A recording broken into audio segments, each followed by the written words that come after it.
नमस्कार, आप देख रहे हैं भारत न्यूज टीवी। मैं हूं आपके साथ प्रिया सिंह। चलिए नजर डालते हैं आज की कुछ ताजा खबरों की तरफ। झारखंड के मुख्यमंत्री हेमंत सोरेन ने भाषा को लेकर दिए गए बयान पर बीजेपी के नेताओं ने तीखी प्रतिक्रिया व्यक्त की है। झारखंड में बीजेपी के नेताओं ने हेमंत सोरेन के इस बयान को झारखंड के लिए शर्मनाक बताया है। पार्टी के विधायक भानु प्रताप शाही और प्रदेश उपाध्यक्ष गंगोत्री खुसरू ने कहा कि मुख्यमंत्री की तरफ से भोजपुरी और मगही को लेकर की गई टिप्पणी दुर्भाग्यपूर्ण है। उन्होंने कहा कि पहले नमाज के मुद्दे पर और अब भाषा के मुद्दे पर हेमंत सोरेन की सरकार राज्य के लोगों को लड़ाने का काम कर रही है। दोनों नेताओं ने सरकार पर यह भी आरोप लगाया कि नियोजन नीति में सरकार आदिवासी विरोधी कार्य कर रही है।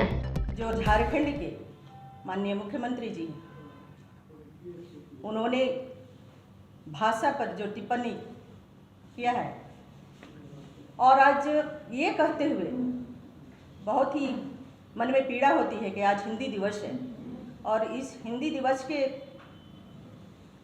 इस बड़े कार्यक्रम, क्योंकि हम जो राष्ट्रीय भाषा की बात करते हैं वो हमारी हिंदी है और उस राष्ट्र में झारखंड प्रदेश के अंदर हिंदी भाषा की तौहीन की जानी और जितने भी हमारे भाषा हैं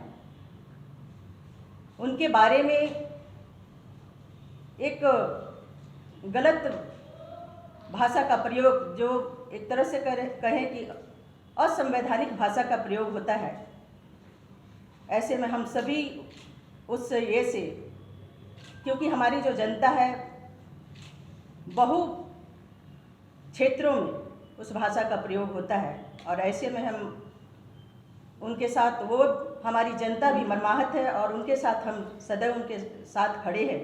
और इस बात को रखने के लिए आज हम यहाँ पर आपके प्रेस वार्ता के माध्यम से लोगों तक संदेश ये देना चाहते हैं और इस वार्ता को आगे बढ़ाने के लिए मैं आग्रह करती हूँ भाई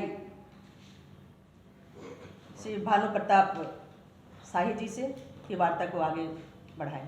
जनता ने उनकी भावना को, उनकी मनस्थिति को देखने समझने का काम कर लिया। अब एक मुख्यमंत्री से इतने निम्न स्तर की भाषा का उपयोग हम लोग सोचे भी नहीं हो कि भाषा के आधार पर, चूंकि जब एक आप मुख्यमंत्री हैं तो पूरे प्रदेश के लोग आपके, तो ये उत्पन्न कहां से हुआ? ये नियोजन नीति से उत्पन्न। नियोजन नीति में इन्होंने सबसे पहले हिंदी को हटाया, अंग्रेजी को हटाया, संस्कृत को हटाया, मेरिट लिस्ट से हटा दिया, एग्जाम में रखा। देखिए इन लोगों के चाल, चरित्र और चेहरा एग्जाम में रखा तीनों विषय को, लेकिन मेरिट लिस्ट से हटा दिया। अब इसमें पासिंग मार्क्स केवल है, इसका क्वालिफिकेशन, इसका क्वालिफाई किया हुआ बच्चा वो मेरिट में नहीं जोड़ा जाए। यानी हिंदी, अंग्रेजी, संस्कृत में अगर आप पास करते हैं तो आप मेरिट में नहीं जोड़े जाएंगे, वो केवल पासिंग आपके लिए रहेगा।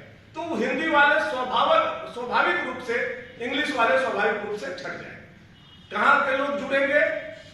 कहां से इन्होंने शुरू किया है? मैं लेकर के आया हूं, इन्होंने जो गजट निकालने का काम किया है, ये गजट में साफ साफ है कि इन्होंने उर्दू से शुरू किया है और बाकी जो रीजनल भाषा है ये इनका जोड़ा हुआ नहीं है। मैं ये भी आप लोगों को बताना चाहता हूं और आप लोगों को भी जानकारी होनी चाहिए कि जो रीजनल भाषा इन्होंने जोड़ा है वो इनका भाषा नहीं है। ये पूर्ववर्ती सरकार, भारतीय जनता पार्टी की सरकार आदरणीय रघुवर दास जी के समय में ही वो रीजनल भाषा को ऑलरेडी जोड़ा गया है, वो जुड़ा हुआ है। आपने जोड़ने का काम नहीं किया। हाँ, आपने एक काम किया, उसमें से कुछ भाषा को हटाने का। किस किस भाषा को हटाया?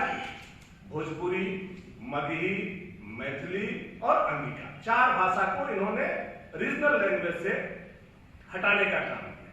अब वो क्यों हटाया? कल के उनके प्रेस जो लोग बयान सुने होंगे समझ गए होंगे कि उनके मन में उस सब्जेक्ट के लिए क्या सोच है।